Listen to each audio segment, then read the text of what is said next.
एक बार एक बाबा किसी शहर में यात्रा पे जा रहे थे। मध्याह्न हुआ, भिक्षा का समय हुआ, तो उस शहर में उनके नियम के मुताबिक मधुकरी के लिए निकले। सब प्रकार के लोग मिलते हैं। ये महात्मा पहले ही जहां पहुंचे, बहुत ही भिक्षान देही, अंदर से केवल आवाज आई, केवल मांगते ही रहते हो कि और भी कुछ करते हो।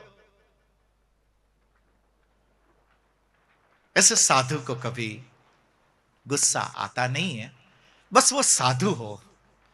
पर जो सिद्धियों के चक्कर में हो ना, उनको गुस्सा बहुत जल्दी आ जाता है। ऐसा क्यों होता है? मेरे पास तो कोई सिद्धि विद्धि है नहीं, इसलिए मैं नहीं जानता हूं। जिनके पास हो उनसे पूछ लीजिएगा कि उनको गुस्सा क्यों आता है, खिसिया क्यों जाते हैं। वो लोग कहते हैं कि ये साधु खिसिया गया। अरे ओ अम्मा, तुम जानते हो क्या, मेरे पास ऐसी सिद्धि है कि यदि मैं हाथ में जल लेकर मंत्र बोलूं और यदि यहां पर लगाऊं तो आग लग जाए। उस घर में जो बूढ़ी औरत ने कहा था ना, अपनी कमर पकड़ के खड़ी हुई, अरे कोई आ गया है। उठी, बाहर आई। हाँ जी बाप जी, क्या कह रहे थे? बोले ऐसे अपमान करते हैं। बोले महाराज, अपमान कुछ नहीं है, यही करते हो क्या? अरे तुम जानती नहीं हो मैं क्या। बुढ़िया भी एकदम फ्री। बोले फिर बाप जी, जब आपने इतनी मेहनत करी रखी है तो कम से कम ट्रेलर तो दिखा दो। एकदम महाराज जी गुस्से में आ गए। हाथ में वो, पता नहीं उनके पास कमंडलू भी एकदम रेडी रहता है। हम तो पानी की बोतल भी लेकर जाए तो कहीं भूल के निकल जाते हैं, इनका कमंडल कभी नहीं भूलता। कमंडल साथ में तुरंत निकाला, जल, और पता नहीं कुछ बोले, जैसे वो नीचे डाला तो सच में वहां आग लग गई। पर इस बूढ़ी मां ने 75 साल की उम्र यूं ही नहीं खा पी के निकाल दी थी। उसने भी दुनिया को देख रखी थी। बोले बस बाप जी, यही जानते हो कि और भी कुछ है?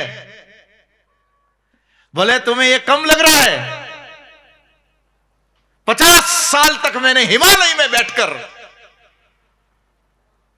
बड़ी कठिन तपश्चर्या करके इस मंत्र को सिद्ध किया है, और तुम्हें इतना सा लग रहा है।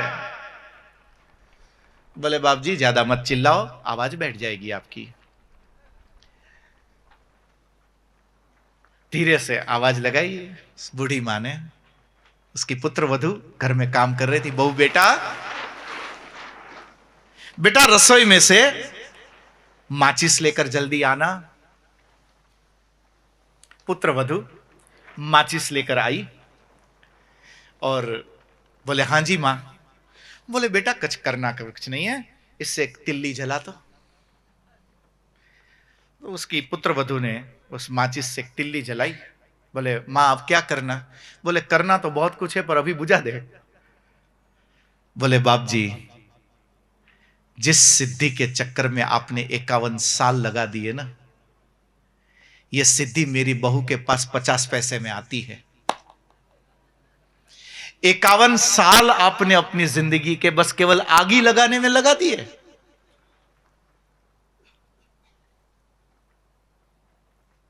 क्या करोगे उस सिद्धि का,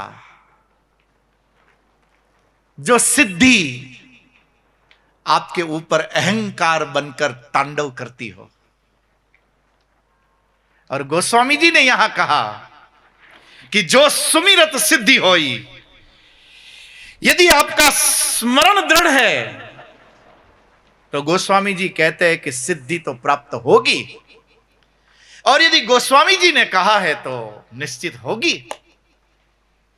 जो भी आपका गुरु मंत्र है या जिस मंत्र पर आपको श्रद्धा है,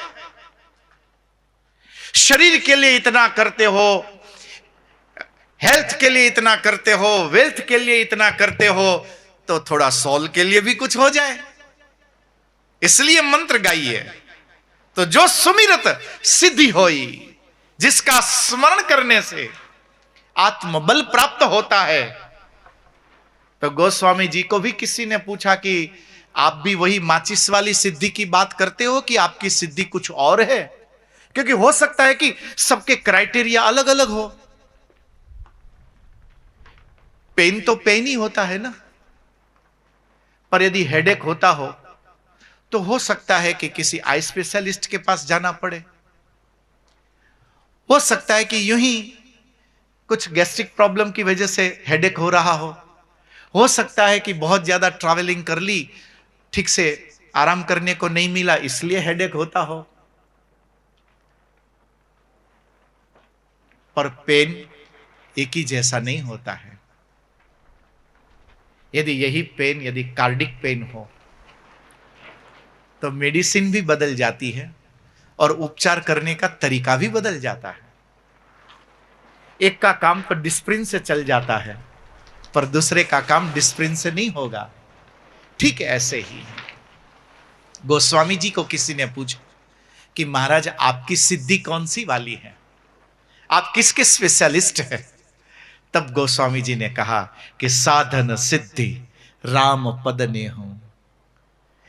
समाज में, संसार में हमें जितने साधन मिले हैं, आपके पास जो कुछ भी है, यदि आपकी शक्ति, आपके साधन, आपकी समझ, आपकी साधना यदि आपको परमात्मा की ओर लेकर जाती है, यदि आपको सकारात्मकता की ओर ले जाती है, यदि पॉजिटिव वाइब्स की ओर लेकर जाती है, तो यह सिद्धि सिद्धि है। इसलिए गोस्वामी जी ने आगे साधन सिद्धि राम पद ने हूं, ऐसा कहते हुए इस सिद्धि की व्याख्या करते हुए गणपति महाराज को प्रणाम किया। मूक होई वाचाल पंगु चढ़ही गिरिवर गहन,